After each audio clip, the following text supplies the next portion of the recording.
హనోకు గురించి బైబిల్ గ్రంథంలో ఒక 3 స్థలాల్లో స్పష్టంగా 3 స్థలాల్లో రాయబడింది. అంతకంటే ఒకటి అర ఎక్కువ ఉండొచ్చు. కానీ నేను ఎరిగి కొంచెం సమాచారం ఒక 3 స్థలాల్లో నాకు కనబడింది. ఒకటి ఇప్పుడు నేను చదివించిన వచనం, 2 యూదా పత్రికలో ఒక వచనం, హెబ్రీ పత్రికలో మరొక వచనం. ఇలా ఈ హనోకు అనేటువంటి వ్యక్తిని గురించి 3 సందర్భాల్లో రాయబడింది. మానవ జాతి నిర్మించబడి మానవ జాతి ఉత్పత్తి ఆరంభమయ్యి మరి ఆదాము అనేటువంటి మొదటి వ్యక్తి దగ్గర నుంచి లెక్క వేసుకుంటే ఆదాము నుండి 7వ వాడైన హనోకు అంటాడు యూదా పత్రికలో. యూదా పత్రిక మొత్తం కూడా ఒకటే అధ్యాయం ఉంటుంది. అందులో ఒక వచనం, అది మీరే చూసుకోండి, 2వ పేరాలో ఉంటుంది. కొంచెం చిన్నగా చెప్పుకోండి. 14వ వచనం చదువు, త్వరగా చదువు. ఆదాము మొదలుకొని 7వ వాడైన హనోకు కూడా. చాలు ఆ తర్వాత నేను చదివిస్తాను. ఆదాము నుండి 7వ వాడు.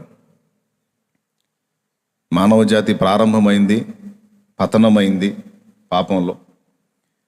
తర్వాత ఉత్పత్తి ప్రారంభమైంది. ఆ ఉత్పత్తి ప్రారంభమైన తర్వాత సంఖ్యలో 7వ వాడుగా హనోకు అనే వ్యక్తి వచ్చాడు. ఈ హనోకు మనం కానీ మధ్యలో మారు మనసు పొందినట్టు, నేను నా వయస్సు దాదాపు 20 సంవత్సరాల ప్రాయం, 20 సంవత్సరాల ప్రాయంలో నేను ఉన్నప్పుడు నేను నిజదేవుణ్ణి అన్వేషించాను. 20 సంవత్సరాలు దాటిన తర్వాత కొంచెం అటు ఇటుగా నేను నిజరక్షకుణ్ణి తెలుసుకున్నాను. 20లో నేను ప్రభువుని తెలుసుకుంటే 19 సంవత్సరాలు నేను లోకానుసారమైన జీవితం జీవించాను.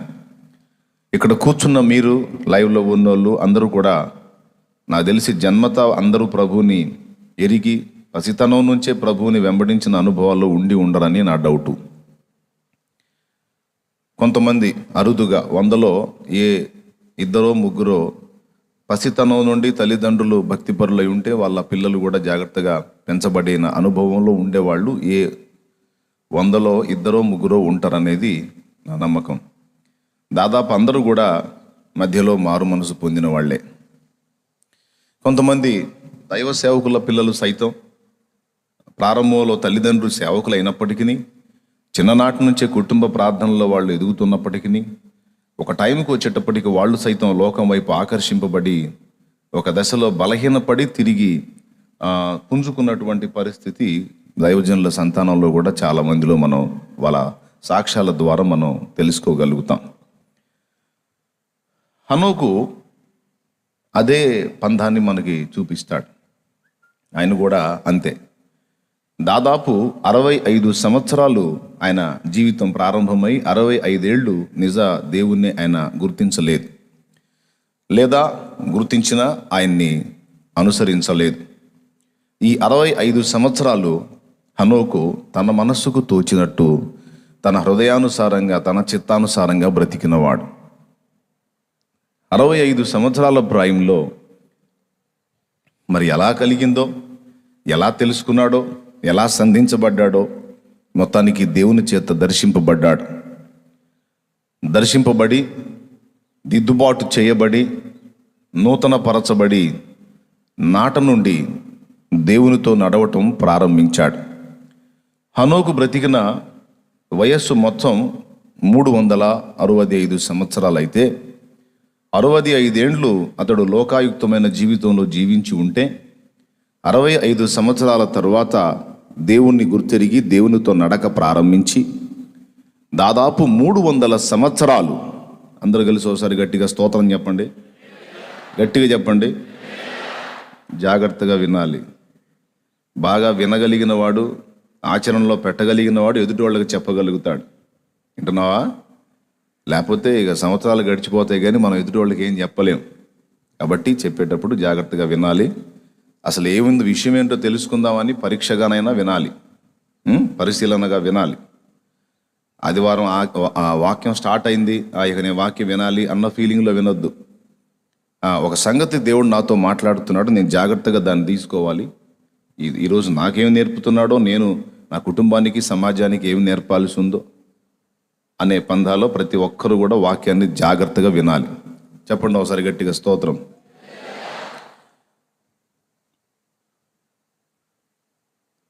ఎక్కడొచ్చాగా ఏమో ఎవరికి గుర్తుంది? 65 సంవత్సరాలప్పుడు దేవుణ్ణి తెలుసుకొని, దేవుణ్ణి నమ్ముకొని, దేవుని మీద ఆధారపడి 300 సంవత్సరాలు హనోకు దేవునితో నడిచాడు అని దేవుని వాక్యం చెప్తుంది. 300 సంవత్సరాలు ఆయన దేవుణ్ణి ఎడబాయకుండా దేవుణ్ణి అనుసరించి నడుచుకున్నాడు. అంటే 65 సంవత్సరాలు ఆయన గృహస్థాశ్రమంలో జీవించి, ఒక కుటుంబంలో అన్ని బంధాలు కలిగి జీవించి 65 సంవత్సరాల తర్వాత ఆయన అడవుల్లోకి వెళ్ళి సర్వసంగ పరిత్యాగం చేసి సన్యాసిగా రూపాంతరం చెంది 300 ఏళ్ళు దేవునితో నడిచాడని లేఖనం చెప్పలేదు. లేఖనం ఏం చెప్తుందంటే, హనోకు దేవునితో నడక మొదలుపెట్టిన దగ్గర నుండి 300 సంవత్సరాలు దేవునితో నడుస్తూ కుమారులను కుమార్తెలను కనెను. అంటే ఒక పక్క గృహస్థాశ్రమంలో జీవిస్తూ, అంటే ఒక కుటుంబంలో ఒక సభ్యునిగా బ్రతుకుతూ, మరోపక్క దేవునితో సత్సంబంధాన్ని నెలకొల్పుకొని దేవునితో సుదీర్ఘ ప్రయాణం చేశాడు. స్తోత్రం. ఈరోజు మనం 300 సంవత్సరాలు బతికే అవకాశం లేదు. అన్నిటి అంతము సమీపించింది. ఈ లోక నటన గతించుచుంది. మనకున్న ఆయుష్కాలమే చాలా చిన్నది. అంతా బాగుండి కరెక్ట్గా బాడీలో అన్ని వ్యవస్థ అంతా కూడా శుభ్రంగా ఉంటే గట్టిగా ఒక 90 బతికితే టాపు. ఏమి ఎక్కడో అడపాదడప 100 సంవత్సరాలు దాటి ఎవరన్నా బతికితే పేపర్లో కామెడీగా వేస్తారు, సెంచరీ కొట్టిన వృద్ధుడు, సెంచరీ కొట్టిన వృద్ధురాలు అని ఏదో వేస్తారు. అంటే అది అరుదు. 90 టాపు, 80 పర్లా, 70 సంవత్సరం దాటిన దగ్గర నుండి 80 మధ్యలో ఇక పరిస్థితులు కొంచెం జాగ్రత్తగా పరిశీలించుకుంటూ ప్రయాణం చేయాలి. స్ట్రెంత్ ఉంటేనేమో 80 దాటేవాళ్ళు, 90కి పోయేవాళ్ళు, 90 దాటిన వాళ్ళు కూడా ఉన్నారు. ఎక్కువ శాతం మాత్రం 70 నుంచి 80 మధ్యలో చాలామంది పిలుపు అందుకున్నారు నాకు తెలిసి. ఓకే, కాబట్టి ఒక 80 వేసుకుందాం ఇప్పుడు. ఎందుకంటే ఆల్రెడీ ఇప్పటికే 70కి వచ్చిన వాళ్ళు ఇప్పుడు నేను చెప్పిన మాట వింటే నిరీక్షణ కోల్పోతారు. అంటే ఇక 70 వచ్చిందంటే ఇక మేము పోవటానికి రెడీయా బాబు అని. అందుకని వాళ్ళకు కూడా నిరీక్షణ కలగటానికి ఒక 80 వేద్దాం. హనోకుకి 365 సంవత్సరాల జీవిత కాలం ఉంటే మనకిప్పుడు ఒట్టి 65 సంవత్సరాలే అన్ని విషయాల్లో కొంచెం జాగ్రత్తగా నడవడానికి అవకాశం ఉంది. 300 ఏళ్ళు లేదు. కానీ మనకున్న ఈ తక్కువ జీవితంలో, హనోకుకున్న జీవితం అప్పటి కాలంలో అంతుంటే మనకి ఉన్నది చాలా తక్కువ సమయం. సుదీర్ఘంగా 300 ఏళ్ళు నడవటానికి మనకు హనోకులాగా అవకాశం లేదు కనుక, మీరు యేసు ప్రభుని 20 ఏళ్ళకి తెలుసుకున్నారో, 30 ఏళ్ళకి తెలుసుకున్నారో, 40 ఏళ్ళకి తెలుసుకున్నారో, మా నాయనలాగా 70 దాటినాక తెలుసుకున్నారో, మీరు ఎట్లా తెలుసుకున్నారో, ఏ టైంలో తెలుసుకున్నారో నాకైతే తెలియదు. కానీ తెలుసుకున్న నాటి నుంచి యాత్ర ముగించేంత వరకు ఆయనతో కలిసి నడవాలి అనేటువంటి తీర్మానం మాత్రం విస్మరించకూడనిది అని ఒక పాఠం మనకి హనోకు జీవితం ద్వారా నేర్చుకుంటున్నాం. హనోకు మనకి మంచి సాదృశ్యం ఇస్తూ ఉంటాడు. మారు మనసు లేని జీవితం కొంత కనపడిద్ది, మారు మనసు పొందిన జీవితం కొంత కనపడిద్ది మనలాగా. ఏం తమ్ముడు? కొంతకాలం మారు మనసు లేని బ్రతికాం, తర్వాత మారు మనసు పొంది దేవునికి దగ్గర అయ్యాం.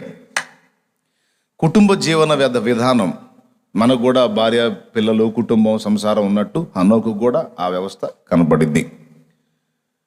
ఇకపోతే సమాజంలో మనం ఎదుర్కొంటున్న శోధన, దుష్టత్వం నిండిపోయినటువంటి సమాజంలో ఒకడు నీతిగా జీవించడం చాలా కష్టం. సమాజంలో మనం బ్రతుకుతున్నాం. మనం ఎంత నీతిగా బ్రతకాలని ప్రయత్నించినా సమాజం మనల్ని బ్రతకనివ్వదు. అది ఏదో ఒక విధంగా మనల్ని శోధిస్తూ ఉంటుంది, మనల్ని ఎక్కడో చోట అభ్యంతర పెడుతూనే ఉంటుంది. ఎంత తప్పించుకొని తిరుగుదాం అనుకున్నా ఎక్కడో చోట భంగపడతానే ఉంటుంటాం.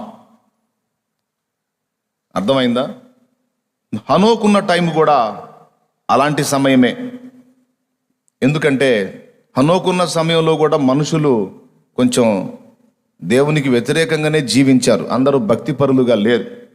ఉంటే వాళ్ళ గురించి కూడా దేవుడు ప్రస్తావించేవాడు. కానీ హనోకు ఒక్కడిని స్పెషల్గా ఎత్తి చూపించాడు.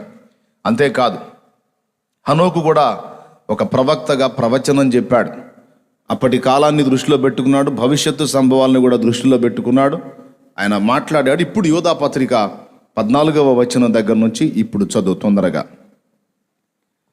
బైబిల్ ఉన్న వాళ్ళు తీయండి. ప్రకటన గ్రంథానికి ముందు ఉండేటువంటి పుస్తకం పేరు యోధా పత్రిక. ఆయన రాసినటువంటి పత్రిక అది. ఆదాము మొదలుకొని 7వ వాడైన హనోకు కూడా వీరిని గూర్చి ప్రవచించిట్ల నేను, ఇదిగో అందరికి తీర్పు తీర్చుటకును వారిలో భక్తిహీనులందరూ భక్తిహీనముగా చేసిన వారి భక్తిహీన క్రియలన్నిటిని గూర్చియు భక్తిహీనులైన పాపులు తనకు విరోధముగా చెప్పిన కఠినమైన మాటలన్నిటిని గూర్చియు వారిని ఒప్పించుటకును ప్రభు తన వేవేల పరిశుద్ధుల పరివారముతో వచ్చెను. అదుగో హనోకు భవిష్యత్తు సంభవాన్ని ప్రవచించినటువంటి వ్యక్తి. భవిష్యత్తులో ఉన్నటువంటి పరిస్థితుల్ని గురించి ప్రవచించటమే కాదు, భక్తిహీనులను గురించి ప్రవచించాడు. అదొకటి మీకు గ్రహింపు ఉంటే చాలు. భక్తిహీనత ఏదో భవిష్యత్తులో వచ్చేదని కాదు, హనోకున్న టైంలో కూడా భక్తిహీనత ఉంది. స్తోత్రం చెప్పండి, గట్టిగా చెప్పండి, ఇంకోసారి చెప్పండి. నాకు లైవ్లో వాక్యం చెప్పడం చాలా హాయిగా ఉంది.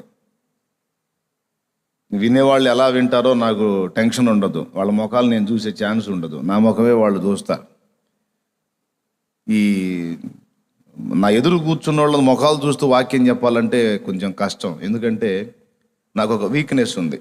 ఎవరైనా ముఖం పక్కకి తిప్పినా, పరధ్యానంగా ఉన్నా, నేను చెప్పేది విన్నట్టుగా కనిపించకపోయినా, లేకపోతే కళ్ళు మూసినట్టుగా అనిపించినా మహా చిరాగ్గా ఉంటుంది నాకు. ఎందుకంటే వాక్యం వినేవాడి యొక్క ఆకలిని బట్టి, ఆసక్తిని బట్టి చెప్పేవాడికి ఇంట్రెస్ట్ పుట్టిద్ది. ఏమాత్రం అది కొంచెం ఇబ్బందికరంగా కనిపించిందంటే మాత్రం ఇక చెప్పబుద్ధి కాదు, అసలు ఇక అనవసరం రా అనిపించింది. అంతే కదా. పిల్లవాడు కథ చెప్పమన్నాడు, తాతయ్య కథ మొదలు పెట్టాడు. 4 మొక్కలు విని వాడు గురక పెట్టాడు. తాతయ్య కథ చెబుతానే ఉంటాడా? చెప్పడు.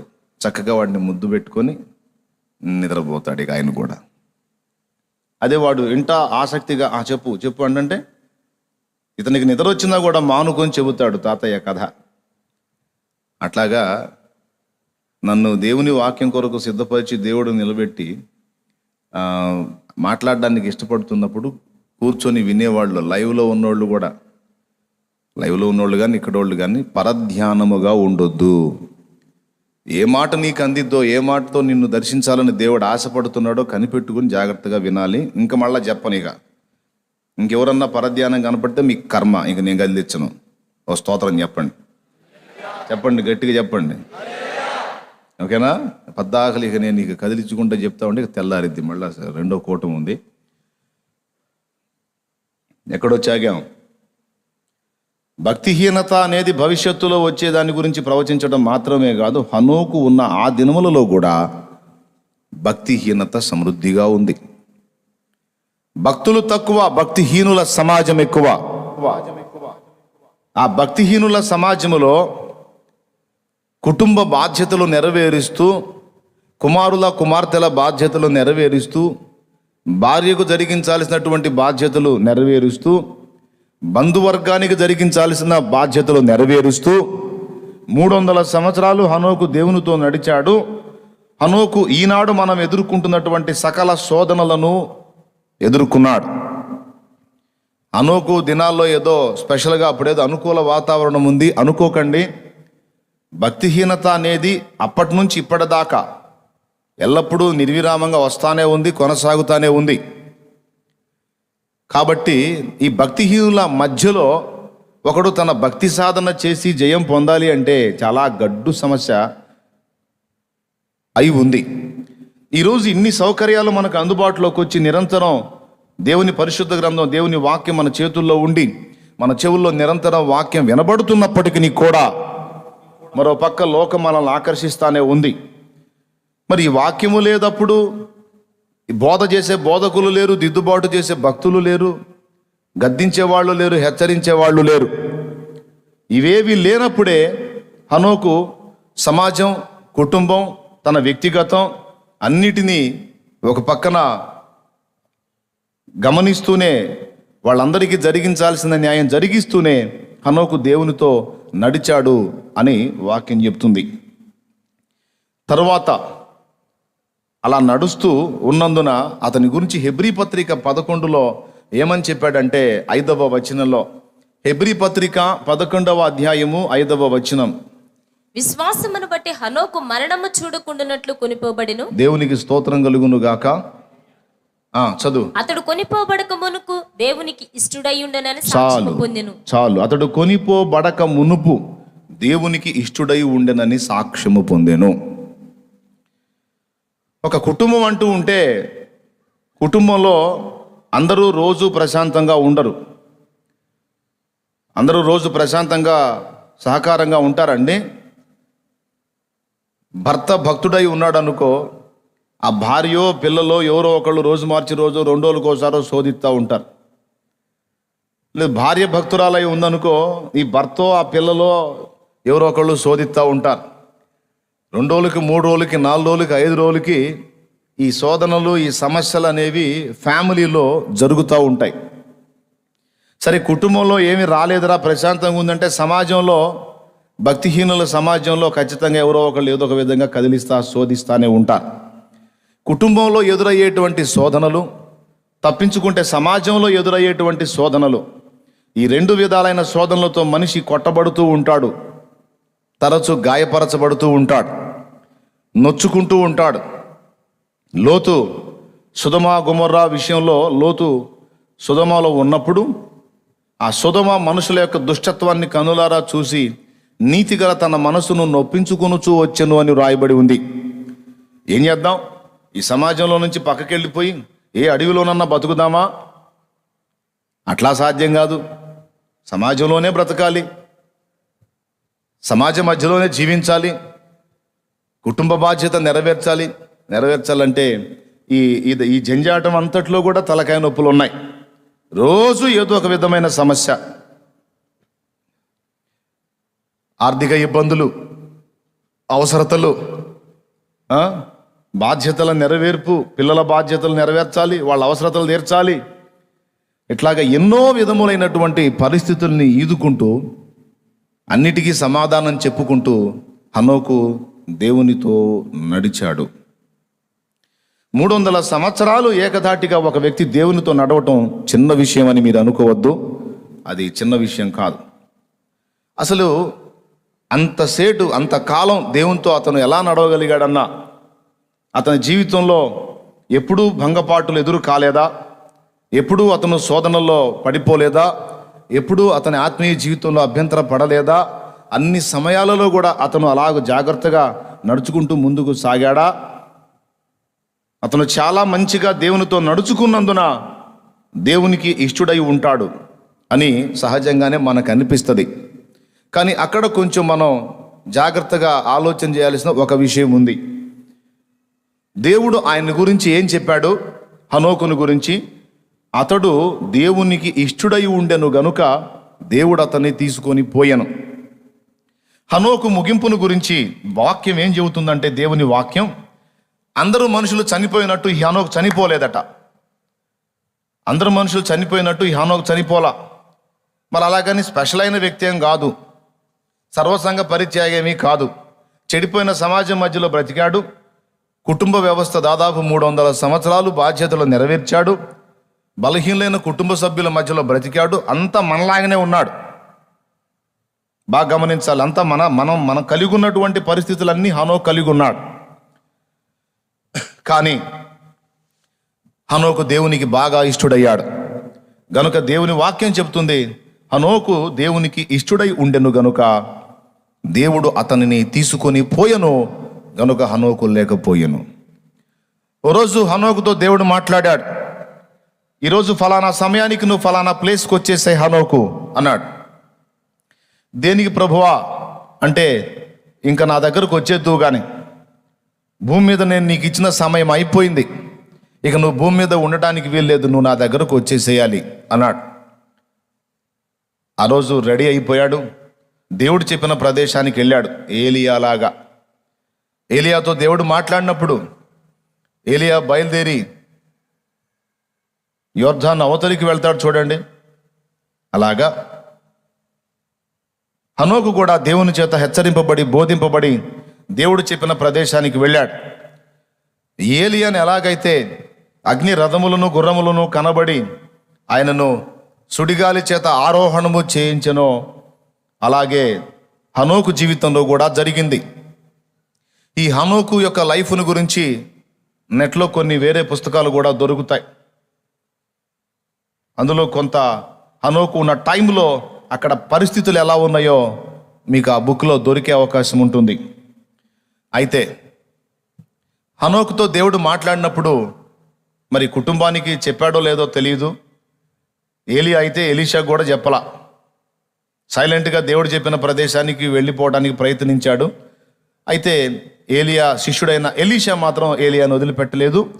ఏలియా ఆరోహణాన్ని కళ్ళారా చూసినటువంటి వ్యక్తిగా ఎలీషా ఉన్నాడు. హనోకు విషయానికి వచ్చేటప్పటికి ఆ సమయం ప్రకారం హనోకు దేవుడు చెప్పిన ప్రదేశానికి వెళ్ళాడు. ఏలియాని ఎలాగైతే దేవుడు ఆరోహణం చేయించాడో అదేవిధంగా హనోకును కూడా దేవుడు ఆరోహణం చేయించాడు. అంటే సజీవంగానే హనోకును దేవుడు తీసుకున్నాడు. అన్నా బాగా చెప్పావు, రక్తమాంసములు దేవుని రాజ్యమును స్వతంత్రించుకొననేరవు అని వ్రాయబడి ఉంది కదా. ఆదాము నుండి సంక్రమించినటువంటి ఈ భౌతిక దేహం, మరి పాప పంకిలమైన ఈ దేహం మృతి చెందటమో మార్పు నొందటమో జరగకుండా మనం నిత్యత్వానికి చేరడం సాధ్యం కాదు కదా, అది లేఖనం చెప్తుంది కదా. మరి హనోకు దేహాన్ని ఎలా దేవుడు తీసుకొని పోయి ఉంటాడు అని మీకు సందేహం రావచ్చు. హనోకు యొక్క ఎత్తబడిన అనుభవం భవిష్యత్తులో సంఘము ఎత్తబడే అనుభవానికి సాదృశ్యంగా దృష్టాంతంగా ముందు జరిగింది. స్తోత్రం చెప్పండి. ముందు జరిగింది. హనోకు ఈ రక్తమాంసాల శరీరంతో ఆరోహణమయ్యాడు అని మీరు అనుకోవద్దు. నిమిషములో ఒక రెప్పపాటున మనమందరము కడబూరం రోగినప్పుడు మార్పు నొందుదుము అని 1 కొరింథీ పత్రిక 15వ అధ్యాయము 52వ వచనం నుంచి మీరు చదవగలిగితే మన యొక్క ఎత్తబడే అనుభవాన్ని గురించి, యేసుక్రీస్తు 2వ రాకడలో మనం ఎలాగ ఎత్తబడతామో అక్కడ పౌలు మహనీయుడు చెప్పాడు కొరింథీ సంఘానికి, ఇదిగో మీకు ఒక మర్మమును తెలుపుచున్నాను, మనమందరము నిద్రించము గాని. చూడండి, మనం అందరము చనిపోము, మనం అందరము నిద్రించము గాని నిమిషములో ఒక రెప్పపాటున, అదుగదుగో నిమిషములో ఒక రెప్పపాటున కడబూరం మోగగానే మనమందరము మార్పు పొందుదుము. కడబూరం రోగగానే మనమందరము మార్పు పొందుదుము. చాలు. ఆ తర్వాత ఉంటది, క్షయమైన ఈ దేహము అక్షయతను ధరించుకుంటుంది, మత్స్యమైన ఈ దేహము అమర్త్యతను ధరించుకుంటుంది. అంటే మార్పు చెందేటువంటి విషయాన్ని దేవుడు అక్కడ రాయించాడు. హనోకు, నువ్వు ఫలానా ప్రదేశానికి రా, అక్కడ నుంచి నేను నిన్ను పరమునకు తీసుకెళ్తాను అని దేవుడు చెప్పాడు. ఆ ప్రదేశానికి హనోకు వచ్చాడు. హనోకు ఎవరికి చెప్పలేదు. ఎందుకంటే హనోకు ఎటుపోయాడో ఏమైపోయాడో అప్పుడున్న సమాజానికి దాదాపు తెలియని పరిస్థితి. ఒకవేళ ఎవరైనా కొద్ది గొప్ప భక్తులు ఉంటే వాళ్లకు అందింది అంతే తప్ప ఇంకా మిగిలిన వాళ్ళకి ఎవరికి కూడా తెలియదు. అందుకే ఆది కాండంలో అర్థం కాకుండా రాస్తాడు. హనోకు దేవునితో నడిచాడు. హనోకు దేవుని దగ్గరకు వెళ్ళిపోయాడు. దేవుడు అతన్ని తీసుకొని పోయాను గనుక అతడు లేకపోయాను. హనోకు లేడు అని అనుకున్నారు తప్ప హనోకు ఏమయ్యాడు, ఎక్కడికి వెళ్ళాడు అన్న సంగతి దాదాపు అనేకులకు అప్పుడు తెలియలేదు. కానీ ఆదికాండం రాసినటువంటి మోషేకి దేవుడు బయలుపరిచాడు, మోషే, హనోకు నా చేత ఆరోహణము చేయించబడ్డాడు, హనోకు చనిపోలేదు, హనోకు మరి నాకు ఇష్టడై ఉన్నాడు కనుక అతని శరీరంతోనే నేను అతన్ని తీసుకున్నాను అనే సంగతి మరి ఇక్కడ ఆదికాండంలో దేవుడు మోషే చేత రాయించాడు.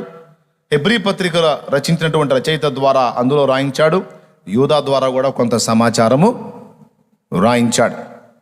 సరే, ఇప్పుడు హనోకు దేహాన్ని దేవుడు తీసేటప్పుడు ఏం జరిగి ఉంటుంది? ఏలియా విషయంలో ఏం జరిగిందో హనోకు విషయంలో కూడా అదే జరిగింది. అగ్ని రథాలు, గుర్రాలు వచ్చి ఉండవచ్చు, సుడిగాలి చేత అతడు ఆరోహణము పొంది ఉండవచ్చు. అయితే ఆ టైంలో ఒక మార్పు జరిగింది ఆయన శరీరంలో. ఏమిటా మార్పు అంటే, ఈ దేహము ఆదాము నుండి సంక్రమించినటువంటి రక్తమాంసాయుతమైనటువంటి ఈ దేహము మార్పు నొందింది. క్షయదేహము అక్షయతను ధరించుకుని అమర్త్యత పొంది చూస్తా ఉండగానే మన దేహం కూడా అంతే మార్పు చెందిద్దని బైబిల్లో చెప్పాడు. సైంటిఫిక్గా నిమిషములో ఒక రెప్పపాటున అన్నాడు. ఒక సెకండ్కి ఎన్నిసార్లు రెప్ప కొట్టొచ్చండి? చదువుకున్న వాళ్ళు చెప్పండి ఒక మాట. ఒక సెకండ్కి ఎన్నిసార్లు రెప్ప కొట్టొచ్చు? సెకండ్కి 10 లేక 11 సార్లు కొట్టొచ్చా? కొట్టలేమా? ఎన్నిసార్లు కొట్టొచ్చు? సెకండ్కి ఒకసారేనా? ఒకసారి ట్రై చేసి చూడండి ఇంటికి పోయి. అంటే ఒక సెకండ్ కంటే కూడా తక్కువ సమయంలోనే మన మార్పు పొందుదుము అని పౌలు మహనీయుడు కొరింథీ సంఘానికి రాస్తున్నాడు. నిమిషములో అని మళ్ళా దాన్ని ఇంకా సింప్లిఫై చేసి ఒక రెప్పపాటున అన్నాడు. ఆ రెప్పపాటు అంటే ఒకసారి అలా అనేసరికి దేహము మారిపోతుంది. హనోక్ ఎలాగైతే చనిపోకుండా పాతిపెట్టబడకుండా ఉన్న దేహమే ఉన్నట్టుగానే మార్పు చెంది పరమునకు ఆరోహణమయ్యాడో, అంత్య దినములలో యేసు 2వ రాకడలో ఉన్న సంఘము కూడా మొదట మృతులు అక్షయులుగా లేపబడతారు. అంటే ప్రభువునందు విశ్వాసులై ఉండి చనిపోయి పాతి పెట్టబడ్డారు చూడండి. వాళ్ళ శవం చిన్నాభిన్నమై మట్టిలో మట్టిగా కలిసిపోయినా, అగ్ని చేత కాల్చబడినా, ఇక్కడ ఒక ఎముక, హైదరాబాద్లో ఒక ఎముక, లేకపోతే ఇంకో చోట ఒక ఎముక ఖననం అయిపోయినా, ఎంతమందినైతే దేవుడు భూమి మీద సృష్టించాడో, సృష్టించిన వాళ్ళలో ఎంతమంది నిత్య జీవానికి నిర్ణయింపబడ్డారో వాళ్ళందరూ కూడా మొదటి పునరుద్ధానంలో లేపబడతారు. మృతులైన మీ వారిని గురించి మీరు ఎంత మాత్రము చింతపడ నిమిత్తము లేదు. ఎందుకనగా కొద్ది కాలమే వారికి మనకు ఎడబాటు. నీవు దేవుని ఎరిగినట్లు వారు కూడా దేవుని యందు విశ్వాసం ఉంచిన వారై రక్షణానుభవంలోకి వచ్చిన వారై ఉన్నట్లయితే నిశ్చయముగా మొదటి పునరుద్ధానంలో వారు కూడా లేచుట నువ్వు ఖచ్చితంగా చూస్తావు. ఇంకొకటి కూడా చెప్పనివ్వండి, ఒకవేళ మన వారితో ఎడబాటు ఈవేళ ఈ ప్రజెంట్ నువ్వు అనుభవిస్తున్నావేమో నీ సొంత వారితో, అయితే ఒక రోజు రాబోతుంది, ఆ రోజు నీ వారిని నీవు మళ్ళా కలుసుకుంటావు. ఇక ఎప్పటికీ విడిపోకుండా శాశ్వతంగా వారితో కలిసే ఉండే అవకాశం నీకు దేవుడు ఇవ్వబోతున్నాడు. నమ్మితే గట్టిగా చప్పట్లు కొట్టి దేవుని మహింపరచు. నువ్వు ఎవరిని గురించి కలత చెందని అవసరం లేదు. నీకు ముందు ఒకవేళ కొందరు వెళ్ళిపోతే నీ వారైన వారు వరుస క్రమంలో నీవు కూడా మరోమారు వెళ్ళబోతున్నావు. వరుస క్రమంలో నీవు కూడా వెళ్ళిపోబోతున్నావు. ఎందుకంటే ఇక్కడ ఏ కార్యక్రమం కోసం వచ్చామో ఆ కార్యక్రమం సంపూర్తి అయితే ఇక మనల్ని ఉంచడు దేవుడు. అయిపోయింది, నేను నిన్ను పంపించిన పని అయిపోయింది, ఇక వచ్చేసే అంటాడు. నువ్వు ఎంత బలవంతుడివైనా, ఎంత ధనవంతుడివైనా, ఏ అగ్రకులంలో పుట్టినా, ఏ గొప్ప ఆలోచనలు కలిగిన వ్యక్తివైనా, జ్ఞానివైనా, ఎవరివైనా, ఆయన నీకు అవకాశం ఇచ్చినంత వరకే ఛాన్స్. అయిపోయింది సమయం అంటే ఇక నువ్వు గింజుకున్నా ఉండేదానికి ఛాన్స్ ఉండదు. కొంతమంది అంటారు నాకు బతకాలని లేదు, చచ్చిపోవాలని ఉందని తాడేసుకుంటాను, ఏంది కిరోసిన్ పోసుకుంటాను, లేకపోతే ఏదో చేస్తాను, మందు తాగుతానని ఊరికెత్తుతూ ఉంటాను. కొద్దిగా ఓపిక పట్టు నాయన, అమ్మ కొంచెం ఓపిక పట్టండి, సమయం వచ్చిందాక ఆగండి. వచ్చినాక ప్రభువా నాకు బతకాలని ఉంది అన్నా కూడా ఉంచడు, సాగుకొడతాడు. కొద్దిగా ఆయన నీకు ప్రాణం తీసిన దాకా నువ్వు ఓపిక పట్టాలి. ముందే నువ్వు పరిగెత్తకూడదు. ఎన్ని బాధలైనా ఎన్ని ఇబ్బందులైనా ఆయన అనుమతి లేకుండా రావు కనుక ఆయన నీకు అనుమతించినటువంటి బాధ అంతా కూడా నువ్వు అనుభవించాలి, ఆనందం అంతా కూడా నువ్వు అనుభవించాలి, అనుభవాలన్నీ నేర్చుకోవాలి. అవన్నీ పరిపూర్ణత చెందిన తరువాత ఇక చాలు అనుకుంటే అప్పుడు ఆయనే ఇంకా వచ్చేసేయి అంటాడు. అప్పటిదాకా ఓపిక పట్టాలి. ఈలోపు నేను అట్లా చేస్తా, ఇట్లా చేస్తా, ఇట్లా పోతా, అట్లా పోతా అంటే అక్కడ జడ్జిమెంట్లోకి వచ్చి నరకానికి పోయే ప్రమాదం కూడా ఉంది. నీకై నువ్వు పుట్టలేదు కనుక నీకై నువ్వు చావటానికి కూడా లేదు.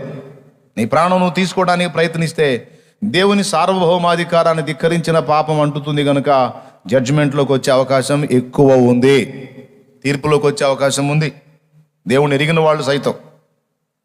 కాబట్టి ఎన్ని బాధలైనా, ఎన్ని నిందలైనా, ఎన్ని సమస్యలైనా, ఎన్ని అగచాట్లైనా, ఎంత వేదనైనా ఓర్పుతో సహించాలి, తట్టుకునే శక్తి కొరకు ప్రార్థించాలి తప్ప ప్రాణం తీసుకోవాలని ఆలోచన చేయొద్దు. ఎందుకంటే ఒక సమయం రాబోతుంది, అప్పుడు ఇక నువ్వేమీ పని కట్టుకొని ప్రయత్నాలు చేసే అవసరం లేదు, ఆయన చేస్తాడు. మొత్తం మీద మనం ఇక్కడ ఉండేది కొద్ది కాలం. ఈ కొద్ది కాలం మనం కొంచెం దేవుని కనుసన్నల్లో బ్రతికితే అంతే చాలు. ఇక ఆ టైం వచ్చినప్పుడు ఒకవేళ చనిపోయి ఉంటే మనం సమాధుల్లో నుండి తిరిగి లేపబడినట్లుగా మన దేహాలు అక్షయ శరీరాలుగా మార్పు చెంది ఆయన ఎదుర్కొంటాయి. ముందు మృతులు లెగుస్తారు, ఆ మీదట సజీవులమై ఒకవేళ మనం ఉంటే, యేసయ్య రాకడ వరకు సావకుండా మనం బతికుంటే, హనోకు దేహం ఎలాగైతే మార్పు చెంది పరమునకు ఎత్తబడిందో మన దేహము కూడా మహిమ శరీరముగా మార్పు నొంది పరమునకు ఎత్తబడుతుంది.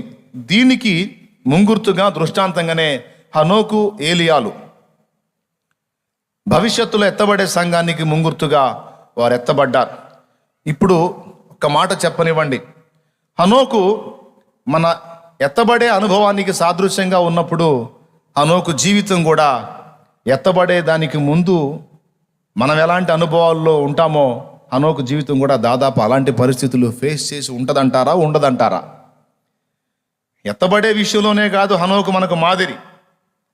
ఎత్తబడబోయే ముందు తను ఎదుర్కొన్న శోధనల్లో, తన జీవించిన జీవితంలో తను అనుభవించిన పరిస్థితులు కూడా మనకు మాదిరి. ముందు చెప్పాను, దుష్ట సమాజంలో అతను జీవించాడు, అనేక మంది కుటుంబ సభ్యులు కలిగినటువంటి కుటుంబంలో ఆయన కూడా జీవించాడు, వ్యక్తిగతంగా ఆయన ఎన్నో శోధనలు అనుభవించాడు మన వలె. కానీ ఎన్ని అనుభవించినా దేవునితో నడక మాత్రం మానుకోనందున దేవుడు ఆయన్ని తీసుకొని పోయాడు. అలాగే మనం కూడా ఎన్నో ప్రతికూల పరిస్థితులు, ఇబ్బందికర పరిస్థితులు, శోధనల్లో గుండా ప్రయాణం చేస్తున్నప్పటికీ దేవుని విడవకుండా, దేవునితో నడక మానుకోకుండా కొనసాగిస్తూ ఉన్నప్పుడు ఆయన రాకడ ఆగమన సమయం వచ్చినప్పుడు తప్పకుండా మనందరం కూడా ఎత్తబడతాం. అయితే ఒక చిన్న మెలిక ఒకటి ఉంది, ట్విస్ట్ అంటారు కదా, అదొక్కటి చెప్పి నేను ముగిస్తా. సింపుల్ మెసేజ్ ఏమిటి అంటే, ఇందాక ఊరకు అట్లా టచ్ చేసి ఆపేశాను. హనోకు 300 ఏళ్ళు దేవునితో నడిచాడు కదా, 300 సంవత్సరాలు దేవునికి ఇష్టడుగానే నడుచుకున్నాడా? ఒక్కరోజు కూడా ఏ తప్పు చేయలేదా? ఒకరోజు కూడా నోరు జారలేదా? ఒకరోజు కూడా చెయ్యి జారలేదా? ఒకరోజు కూడా దురాలోచనకు గురి కాలేదా? ఒక్కసారి కూడా శోధింపబడలేదా? ఒకవేళ అన్ని రకాలుగా శోధింపబడినా ఆయన ఏ పాపము లేని దైవ కుమారుని వలె, నజరేయుడగు యేసు వలె ఉండి ఉన్నాడా అనే ధర్మ సందేహం నేను చెప్పిన ఈ అంశాన్ని వింటున్న వాళ్ళు, తర్వాత ధ్యానించే వాళ్ళకి రావచ్చు. మీలో ఎవరికన్నా వచ్చిందా? ఇప్పటిదాకైతే రాలేదు, కానీ ఇప్పుడు నువ్వు చెప్పావు కాబట్టి కరెక్టే అనిపించింది. ప్రశ్న పుట్టడం కూడా ఒక ప్రత్యక్షతే. అసలు ప్రశ్నే ఒక ప్రత్యక్షత. ఒక విషయాన్ని మనం చదువుతున్నప్పుడు అక్కడ ఒక ప్రశ్న ఉంది అన్నదే ముందు మనకి విషయం, ఆ ప్రశ్నే మనకు ముందు ప్రత్యక్షపరచబడితే జవాబు తర్వాత ప్రత్యక్షమైంది. కొంతమందికి అసలు ప్రశ్నే పుట్టదు. కానీ ధ్యానం చేసేటప్పుడు, దేవుని వాక్యం చదువుకునేటప్పుడు తప్పకుండా ప్రశ్నించుకుంటూ, దానికి సమాధానం పొందుకుంటూ చదువుకుంటూ ముందుకెళ్ళాలి. అస్తమయమును ఉదయమును కలుగగా ఒక దినమాయను అన్నాడు. సూర్యుడేమో 4వ రోజు చేయబడ్డాడు అన్నాడు. ఆదికాండం 1వ అధ్యాయంలో సూర్యుడేమో 4వ రోజు చేయబడ్డాడు అన్నాడు. అస్తమయము ఉదయము కలుగగా ఒక దినమాయనని మొదటి రోజు ప్రస్తావన తెచ్చాడు. అస్తమయం ఉదయం దేన్ని ఆధారం చేసుకొని మాట్లాడతాం మనం? సూర్యోదయం సూర్యాస్తమయం. మరి సూర్యుడే లేనప్పుడు మొదటి రోజు సూర్యుడు చేయబడలా, 2వ రోజు చేయబడలా, 3వ రోజు చేయబడలా, 4వ రోజు సూర్యచంద్ర నక్షత్రాదులు నిర్మితమైనాయి. మరి 4వ రోజు సూర్యబింబం నిర్మాణం అయితే మొదటి 3 రోజులు, మొదటి రోజు 2వ రోజు 3 రోజు అస్తమయ ఉదయాలు ఎలా వచ్చినాయి? వాక్యం చదువుతున్నప్పుడు అక్కడి నుంచి స్టార్ట్ కావాలి. అట్లా ప్రతిదీ కూడా ప్రశ్నించుకుంటూ అలా వెతుక్కుంటూ వాక్యాన్ని ధ్యానించాలి. ధ్యానించే పద్ధతి అది. ఏదో ప్లెయిన్గా బైబిల్ చదివితే మంచిదన్నట్టు, బైబిల్ చదివితే మంచిదన్నట్టు చదువుతారు. దాన్ని మైండ్లోకి తీసుకోరు, ఆలోచించరు. దేవుని కదలికల్ని గుర్తించరు, భక్తుల కదలికల్ని గుర్తించరు. దేవుడు ఎలా, ఏ సమయంలో ఎలా స్పందించాడనే స్పందనలో పట్టించుకోరు. వాక్యం చదివితే మంచిది, రోజుకొక అధ్యాయం. వాక్యం చదివితే రోజుకొక అధ్యాయం ఎట్లా మంచిది? వాక్యాన్ని ఆకలింపు చేసుకొని, అవగాహన చేసుకొని, బుర్రలో పెట్టుకుంటే, హృదయంలో పెట్టుకుంటే, దాన్ని అనుసరించి జీవిస్తే మంచిది. అంతేగాని రోజుకేదో 1208 సార్లు ఒకటి కానీ జపిస్తే మంచిది అన్నట్టు చేయకూడదు. ఇది జపం కాదు, ధ్యానించాల్సిన విషయాలు. కాబట్టి ప్రశ్న వేసుకుంటూ ఎక్కడికక్కడికి ఆగి జాగ్రత్తగా పరిశీలించుకుంటూ వాక్యాన్ని ధ్యానించాలి. ఎంతమందికి అర్థమైంది? రైట్, స్తోత్రం చెప్పండి. హల్లెలూయా. ఇప్పుడు హనోకు లైఫ్లో ప్రశ్న వేశాను. 300 సంవత్సరాలు అతడు దేవునితో నడిచాడని ఉంది కదా. ఈ 300 సంవత్సరాలు ఒక్క పొరపాటు కూడా హనోకు జీవితంలో లేకుండా పూర్తిగా దేవునికి ప్రతిరోజు ఇష్టడుగా నడుచుకున్నాడా అనేది ప్రశ్నించుకుంటే నేను ఖచ్చితంగా చెప్పగలుగుతాను. ఖచ్చితంగా హనోకు లైఫ్లో కూడా ఆ భక్తిహీన సమాజంలో, బలహీనమైన కుటుంబ సభ్యుల మధ్యలో శోధనలు ఎదురైనాయి, ఎన్నో ఎదురైనాయి. అయినా హనోకుని గురించి దేవుడు ఏమన్నాడు తెలుసా? అతడు నాకు ఇష్టుడు అన్నాడు. దేన్ని బట్టి హనోకుడు ఇష్టుడయ్యాడు దేవునికి? దేన్ని బట్టి అంటే చాలా పరిశుద్ధంగా, చాలా పవిత్రంగా, చాలా నీతిగా, చాలా వినయంగా, దీనుడుగా, సాత్వికుడుగా నడుచుకున్నందున దేవునికి ఇష్టుడయ్యాడా? మరి లేకపోతే మరి దేని వలన ఇష్టుడయ్యాడా? అవిశ్వాసంతో, భక్తిహీనులతో నిండిపోయిన అప్పటి సమాజంలో హనోకు నిజదేవుని గుర్తించి ఆయన యందు విశ్వాసం ఉంచుటను బట్టి హనోకు దేవునికి ఇష్టుడు అని చెబుతుంది వాక్యం. ఆయన క్రియలను బట్టి కాదు, ఆయన ప్రవర్తన ఫలమును బట్టి కాదు, విశ్వాసమును బట్టి. విశ్వాసమును బట్టి హనోకు మరణమును చూడకుండా కొనిపోబడెను. అతడు కొనిపోబడక మునుపు దేవునికి ఇష్టుడై ఉండెను అని చెబుతూ 6వ వచనంలో అంటాడు, విశ్వాసము లేకుండా దేవునికి ఇష్టుడై ఉండుట అసాధ్యము అని. ఇప్పుడు హనోకు దేన్ని బట్టి దేవునికి ఇష్టుడయ్యాడు అంటే విశ్వాసాన్ని బట్టి అని కింద వచనంలో చెప్తున్నాడు. విశ్వాసాన్ని బట్టి హనోకు దేవునికి ఇష్టుడయ్యాడు. దాన్ని బట్టి దేవుడు హనోకును తీసుకొని పోయాడు గనుక హనోకు లేకపోయెను. స్తోత్రం చెప్పండి. ఇప్పుడు తన నీతి క్రియలను బట్టి, తన పరిశుద్ధ క్రియలను బట్టి హనోకు దేవునికి ఇష్టుడయ్యాడా? యెషయా చెప్పనే చెప్పాడు, మా నీతి క్రియలన్నీ మురికి గుడ్డల వంటివి అని. అంటే మనకవి బాగానే కనపడతాయి, కానీ దేవునికి కనపడతాయి. ప్రకటన గ్రంథం 3వ అధ్యాయంలో లవోదికయలోనున్న సంఘపు దూతకి ఇలాగు రాయుము అని మొదలుపెట్టి, ఆ లవోదికయ సంఘదూత, నేను ధనవంతుణ్ణి, ధనవృద్ధి చేసుకున్నాను, నేను అలా ఉన్నాను ఎలా ఉన్నానని నీవు అనుకుంటున్నావు. నీవు దిక్కుమాలిన వాడవు, దరిద్రుడవు, దిగంబరుడవై ఉన్నావని ఎరుగాక, నేను ధనవంతుడను, ధనవృద్ధి చేసుకొనుచున్నానని నీవు అనుకొనుచున్నావు.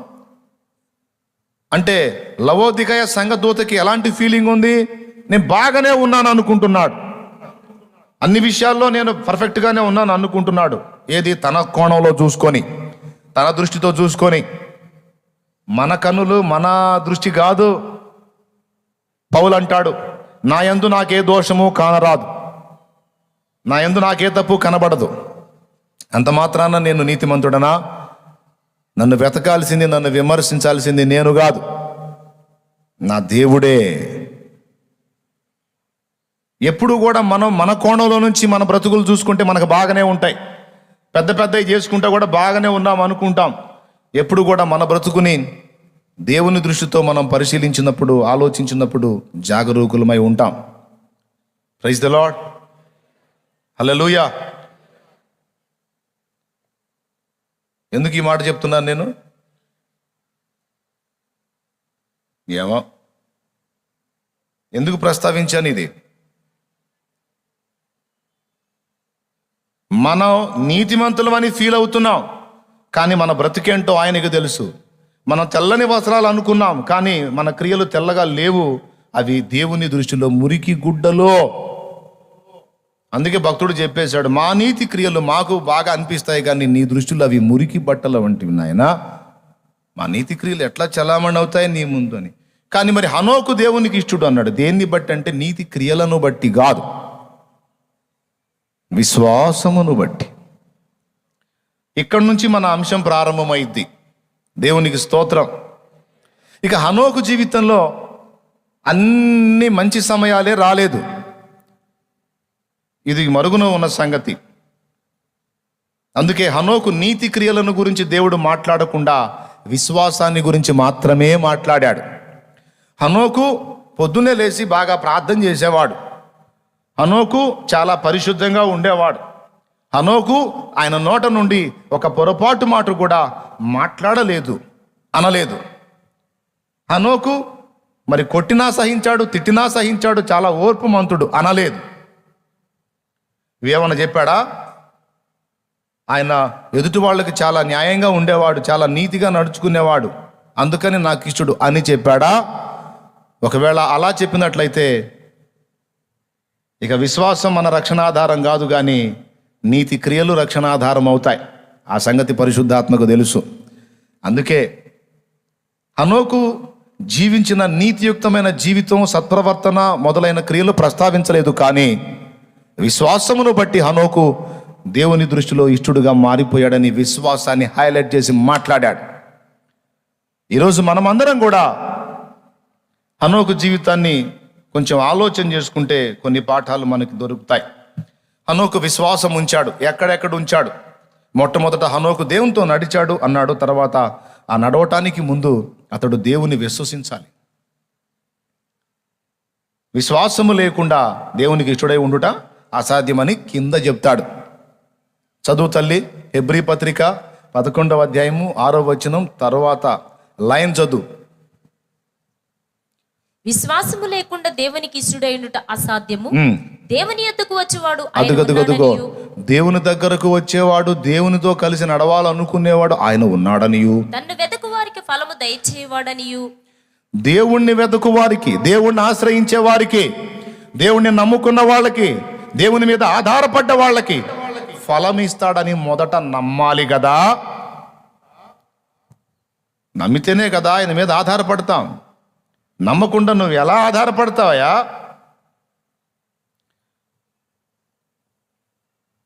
అన్నా మమ్మల్ని వరంగల్ తీసుకెళ్ళవా అని నలుగురు అడిగారు. వాళ్ళకి వరంగల్ ఏటో తెలియదు. నేను కారు ఎక్కించుకున్నా, బయలుదేరా. నేను చెన్నై పోతున్నా. వాళ్ళు ఏమన్నా అనుకుంటారా? ఎందుకు? వాళ్ళకి తెలియదు. మరి నేను వరంగల్ పోటల్లా చెన్నై పోతున్నా, వాళ్ళు ఏమన్నా ఆపి దిగి వెళ్ళిపోతారా? ఎందుకు? వారికి దారి తెలియదు, కానీ దారి నాకు తెలుసని వారు నమ్మినందున నేను చెన్నై రూట్కి వెళ్ళినా, ఇంకొక రూట్కి వెళ్ళినా, ఏ రూట్కి వెళ్ళినా వాళ్ళైతేనేమో ఎరగని వారు, అయితే నేను ఎరిగిన వాడినని వాళ్ళు నా మీద ఆధారపడ్డారు కనుక నేను ఎన్ని మార్గాలు తీసుకున్నా వాళ్ళు అభ్యంతరపడరు. ఎందుకు అంటే వాళ్ళు మొదట నమ్ముతున్నారు. ఏమని? ఈ దారి చెన్నై పోతుంది, లేకపోతే ఈ దారి ఇంకొక ఊరు పోతుంది, కలకత్తా పోతుంది, ఈ దారి మాత్రమే వరంగల్ పోతుందని వారికి తెలియదు. కానీ ఇదిగో మనల్ని తీసుకెళ్తున్న వ్యక్తి ఎవరైతే ఉన్నాడో ఆయన అన్నీ ఎరిగినవాడు గనుక మనల్ని గమ్యం చేరుస్తాడని నమ్మారు గనుక వాళ్ళు రోడ్లు చూడరు, నన్నే చూస్తూ ఉంటారు. దేవునికి మహిమ కలుగునుగాక. హల్లెలూయా. కాబట్టి దేవునితో నడవాలి అంటే, దేవునితో కలిసి ప్రయాణం చేయాలి అంటే మొదట నువ్వు ఎవరితో నడవాలనుకుంటున్నావో, ఎవరి ప్రక్కన కూర్చొని ప్రయాణం చేయాలనుకుంటున్నావో ఆ మనిషి అన్నీ ఎరిగినవాడని ముందు నమ్మాలి కదా తమ్ముడు, నమ్మాలి కదా చెల్లెమ్మ. అలా నమ్మకుండా, అలా ఆయన మీద ఆధారపడకుండా ఆయన పక్కన కూర్చొనే మళ్ళీ ఒక పక్క నువ్వు వెతుక్కుంటా ఉంటే అది వెర్రితనం కాదా? కాదా? కాబట్టి హనోకు ఎందుకు ఇష్టుడయ్యాడంటే 300 సంవత్సరాలు తన మీద తాను ఆధారపడటం మానేశాడు. 65 సంవత్సరాల వరకేమో తన బుర్రకు తోచినట్టు, తన మనసుకు తోచినట్టు, తన వారికి తోచినట్టు నడుచుకున్న హనోకు 65 ఏళ్ల తరువాత ఇక పూర్తిగా తన మీద తాను ఆధారపడలేదు, మరి ఎవరి మీద కూడా తాను ఆధారపడలేదు. కానీ తనని ఒక గమ్యానికి చేర్చగలిగిన దేవుణ్ణి గుర్తెరిగి ఆయన మీద ఆధారపడి ఆయన యందు విశ్వాసముతో 300 ఏండ్లు బతికాడు. దేవుడు ఎలాంటి వాడో, ఆయన మనస్తత్వం ఏమిటో హనోకు దాదాపు గ్రహించి అన్ని విషయాలకు దేవుని యందు విశ్వాసముంచి ఆధారపడ్డాడు. హనోకు దేవుని నమ్మాడు, విశ్వసించాడు, అందుకు ఇష్టుడయ్యాడు. ఏమేమి నమ్మాలి? ఇప్పుడు మనం ఒక వ్యక్తితో ప్రయాణం మొదలు పెట్టాం, ఒక వ్యక్తితో నడవాలి అంటే ఏమేమి నమ్మాలి ఆ వ్యక్తిలో? సింపుల్, మీకు మస్తు సార్లు చెప్పినా మళ్ళీ చెప్తా. ఆ వ్యక్తి అన్నీ తెలిసినవాడు, అన్నీ నమ్మాలి. అలా నమ్మితేనే నడవగలుగుతాం. సగం తెలిసి సగం తెలియనోడు అంటే నమ్మలేం, నడవలేం. మా సిద్ధు ఉన్నాడు, నాతో కారుకు వస్తూ ఉంటాడు, తమ్ముడు డ్రైవరు అని నేను అనను, నా బిడ్డ. ఆయన ఏదో ఒక పనికి కేటాయించినటువంటి వర్కర్గా నేను చూడను. వయసు పెద్దదే కానీ నాకు చిన్నపిల్లాడిలా కనపడతాడు. కారు నడుపుతూ ఉంటాడు, కొన్ని స్థలాలు తెలుసు, కొన్ని తెలియదు. నేను సడన్గా అడిగాను, తమ్ముడు నీకు తెలుసన్నాను అనుకో, ఆందోళనలో ఏం చెప్పాలి అర్థం తెలుసన్నా అంటాడు. అట్లాగా కనీసం 5-6 సార్లు మేము వెళ్ళాల్సిన మార్గం వదిలిపెట్టి వేరే మార్గం పోయాం. అనుభవం వచ్చింది నాకు. అనుభవం వచ్చినాక అప్పుడు ఇక మనోడిని నేను మొదలు పెట్టాను అన్నమాట. అన్ని మార్గాల జ్ఞానం తమ్ముడికి కరెక్ట్గా లేదు కనుక ఇక ఎక్కడైతే 2 దారులు వచ్చినాయో బాయ్ ఆపంట, అన్నా తెలుసన్నా ఇటే పోవాలన్నా అంటాడు, నేను నమ్మనంట. దేవునికి స్తోత్రం కలుగును గాక. అన్న ఇటే పోవాలంటాడు, నాకు తెలుసు, ఆగు, తెలుసన్నా నేను నమ్మను. 5-6 సార్లు ముందుకు పోయి వెనక్కి వచ్చాం. అడిగితే నష్టం ఏంది అని ఇప్పుడు నేను కూడా వెతుక్కోవటం మొదలు పెట్టా. ఎందుకంటే నేను ఎవరి మీద ఆధారపడ్డానో అతడు ఆ విషయములన్నింటా సంపూర్ణ జ్ఞాని కానందున ఇక నేను కూడా వెతుక్కోవాల్సి వచ్చింది. కానీ దేవుని విషయంలో ఆ సమస్య మనకుందా చెప్పాలి. ఆ ప్రాబ్లమే లేదు. సిద్ధు ఒక మనుషుడు, డ్రైవింగ్ చేసేటువంటి ఒక తమ్ముడు ఒక మనుషుడు. అన్ని దారులు తెలియకపోవచ్చు, కానీ మనల్ని కూర్చోబెట్టుకొని నడిపిస్తున్న ఆ పరమ డ్రైవర్ ఉన్నాడు చూశారు, ఆయనకి తెలియని మార్గమే లేదు. గట్టిగా హల్లెలూయా. చిగురాకుల కొసల నుండి జారిపడే మంచులా నిలకడలేని నా బ్రతుకును మార్చితివే. చిగురాకుల కొసల నుండి జారిపడే మంచులా నిలకడలేని నా బ్రతుకును మార్చితివే. మధురమైన నీ ప్రేమను నే మరువ, మధురమైన నీ ప్రేమను నే మరువలేనయ్య. మరువని దేవుడవయ్య మారని యేసయ్య, మరువని దేవుడవయ్య మారని యేసయ్య. మారని దేవుడ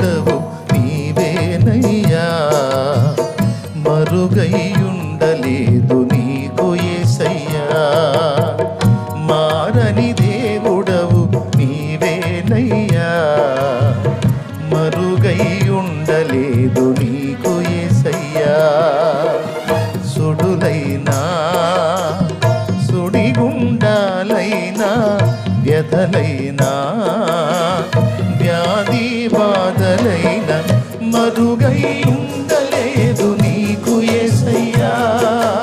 పాడదాం. మరుగై ఉండలేదు నీకు యేసయ్యా. మారని దేవుడవు నీవేనయ్యా.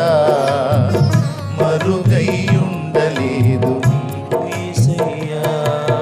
నా జీవిత యాత్రలో మలుపులెన్నో తిరిగిన నిత్య జీవగమ్యానికి నన్ను నడిపించితి. ఆగో, డ్రైవర్ సీట్లు ఎవరు కూర్చున్నారు? నీ బండిలో కూర్చున్నాడా ఆయన?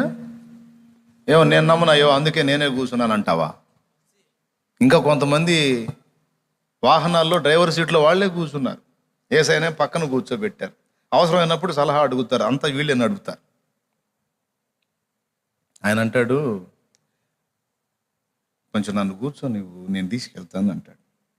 ఊరుకో ప్రభా, నీకు తెలియదు కానీ అచ్చంగా నువ్వే నడిపించడం అంటే కొంచెం తేడా పడుతుంది. అసలు నువ్వు మరి ఎట్లా పోతావు కూడా తెలియదు. అసలు చిన్నోడి నువ్వు, నీకేం తెలుసు? ఏమంత అనుభవం ఉంది నువ్వు?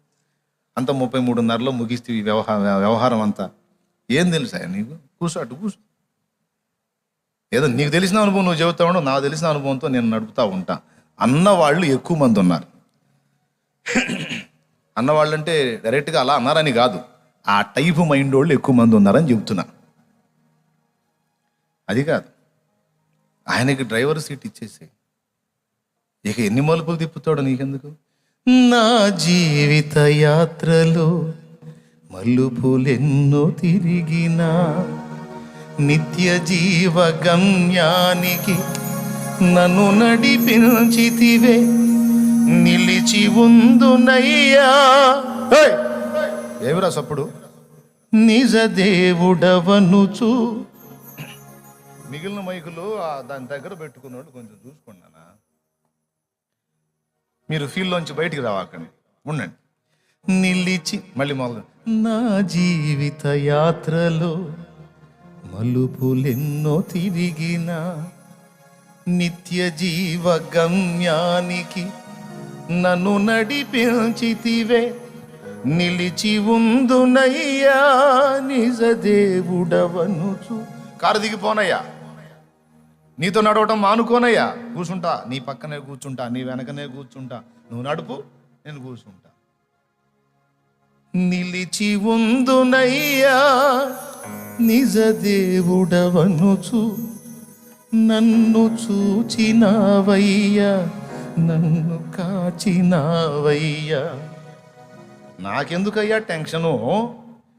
మారని దేవుడవు నీవేనయ్యా. మరుగై ఉండలేదు నీకు యేసయ్యా. మారని దేవుడవు నీవేనయ్యా. మరుగై ఉండలేదు నీకు యేసయ్యా. సుడులైనా సుడిగుండాలైనా వ్యధలైనా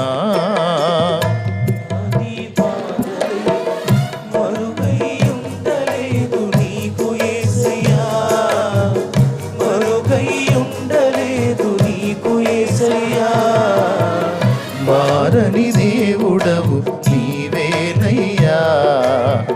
మరుగై ఉండలేదు నీకు ఏదయ్యా.